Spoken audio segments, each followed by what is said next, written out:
So we have a web service that is working fine when we test it with Postman, and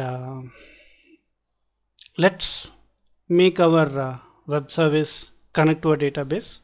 Currently the web service is just hard-coded or a very basic structure web service what we have. Later on we'll create different layers. When we connect to database, we need to work on multiple layers. Controller is just to receive the HTTP requests. From there on we pass that request to other layers. That all we'll see in the coming sessions, but for now we'll make this web service connect to a database. Okay, so for that we need certain steps to follow. REST APIs can perform CRUD operations by communicating with a DB. There are certain libraries, Spring Data JPA and frameworks Hibernate, that can be used to store data. So mostly we'll be working with Spring Data JPA. In a Spring Boot REST API app, DB details are updated in 2 files. So when your web service, if you want your web service communicate with a DB like we have MySQL or MariaDB, you need to work with 2 files, pom.xml and application.properties. So if you see, this is my pom.xml project object model, wherein you define all your libraries or dependencies that you need. Come to pom.xml, and in here, as I said, I currently have this dev tools and the web starter. These are the two packages or dependencies that I selected while creating my application. Now we'll try to add some more. And the other is in resources. If you see source main resources, application.properties is another file where we define all our DB configuration related information is given in this file. Okay, so let's see what pom.xml has to say. To have a REST API communicate with a DB like MySQL, we need 2 dependencies. So to make our web service connect to MySQL database or MariaDB, we need these dependencies: Spring Boot Data JPA, Spring MySQL dependency. Now these dependencies I have listed here. I can easily copy and paste them, but for you, if at all you want any dependency to be added to your project, so initially when I started this in Spring Initializer, I've given my dependencies list here, but now because I got started with my project, I cannot add a dependency and then create a project. Initially, if you know what all dependencies you need, you can type in here, have a complete list and then generate a project. That's fine. But later on, when you are developing a project, you feel like to add some more dependency, and then you cannot come in over here. The best way to make that happen is come to Maven repositories. So Maven repository. So this is a centralized repository wherein you can simply search for Spring Boot Data JPA. Spring Data JPA. Okay, Spring Boot JPA starter. You click on this, and the latest release is fine. It's in August 2019 or something previous, and anything is fine. So I'll go for the June release 2006 to 2.1.6 August, and I can simply copy to clipboard and come to your pom.xml, and you can paste it over here and say Alt Shift F or Control Shift F for formatting. I don't need this. And the other is Spring Boot Data JPA, Spring MySQL dependency. So Maven repository. So I need a Spring MySQL dependency. MySQL dependency. Okay, connector, I need this connector, and again I can select anyone. I'll go for April 8.0.16. Again I say you simply click over here and click on copy to clipboard and then paste it again. Okay, I don't need this, and I say Control Shift F to format. The moment I save, see what happens in Maven dependencies. As of now, these are all dependencies that I need to run my project, and in this if I save it,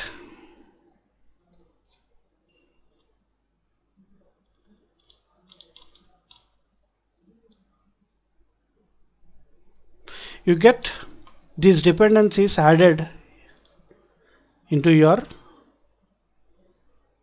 Maven dependencies. See, I'm downloading all that, so it may take some time.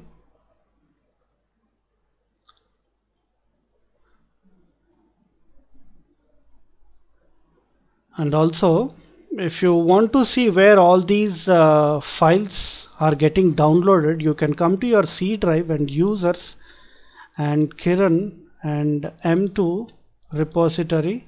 See, this is where all your downloads, what all we download, see, they come into this location.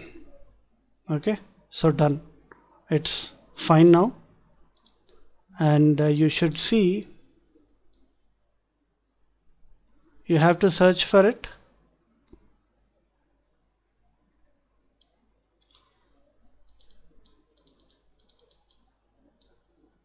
Okay, Hibernate, JavaX persistence.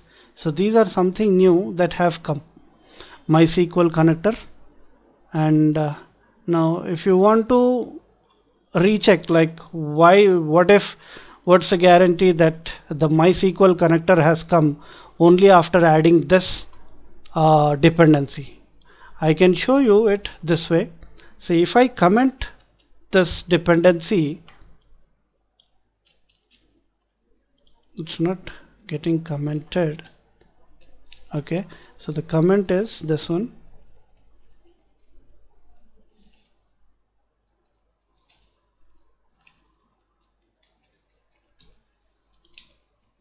So I've commented it. Now you see MySQL connector jar. If I save this, you see it's gone. MySQL connector dot jar has gone. Now if I uncomment this and I save it, and you see MySQL connector dot jar coming again.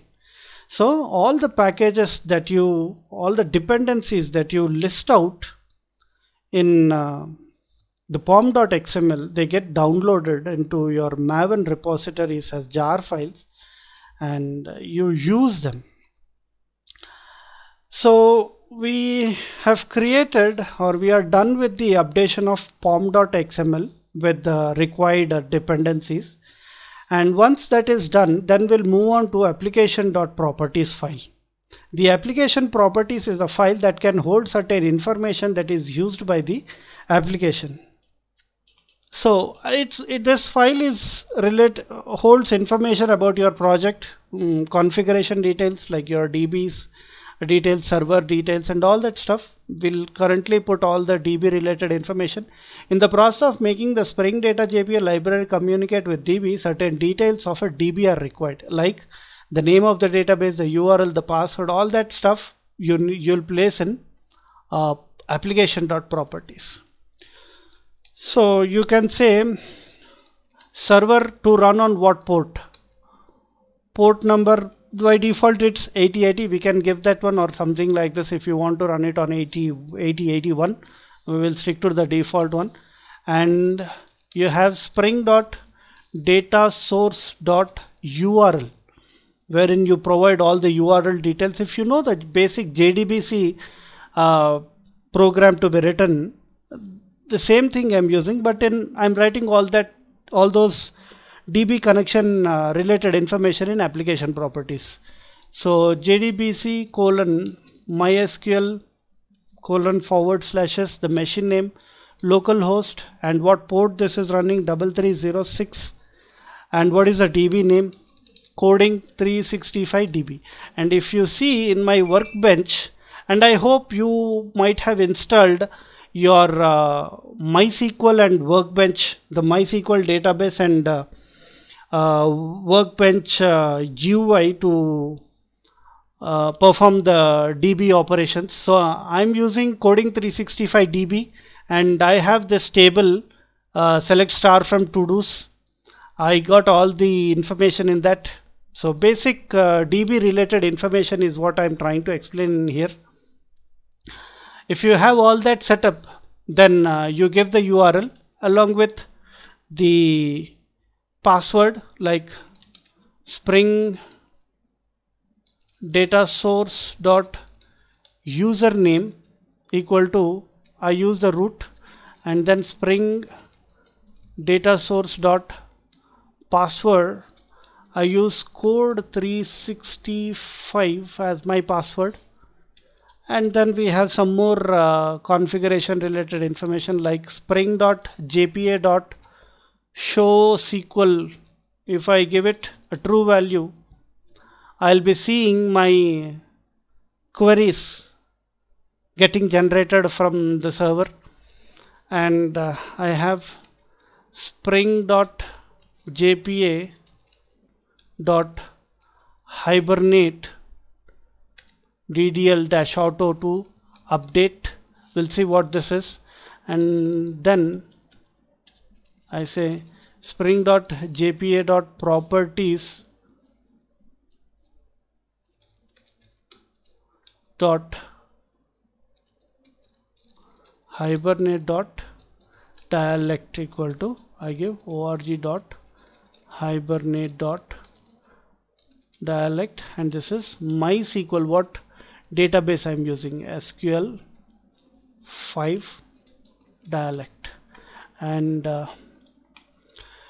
if you see this DDL auto create, these are the values we can pass: create, create drop, none. When you say create, creates the entity or table if doesn't exist, and if exists, destroys the previous data and creates it. Need to be very careful while using it in production. So this is not recommended, because if you have a table, it's what it does is it will remove the table along with all that data and creates a new table, which is not good.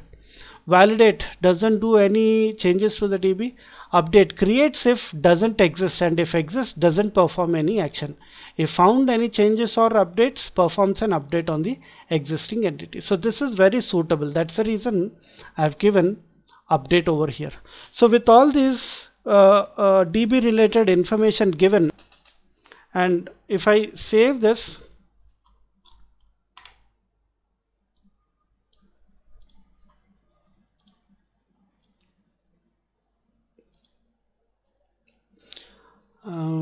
so let's see.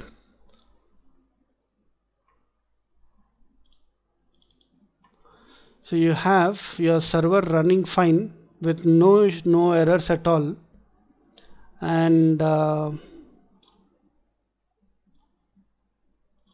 so nothing to. Okay, so we have our application running fine, connecting to database. Now we'll get started with the actual web service, a proper web service that connects to a database, gets some information, comes with some information, and gives it to the testing client, that is Postman. Once this is all done, we make our Angular application connect to this web service.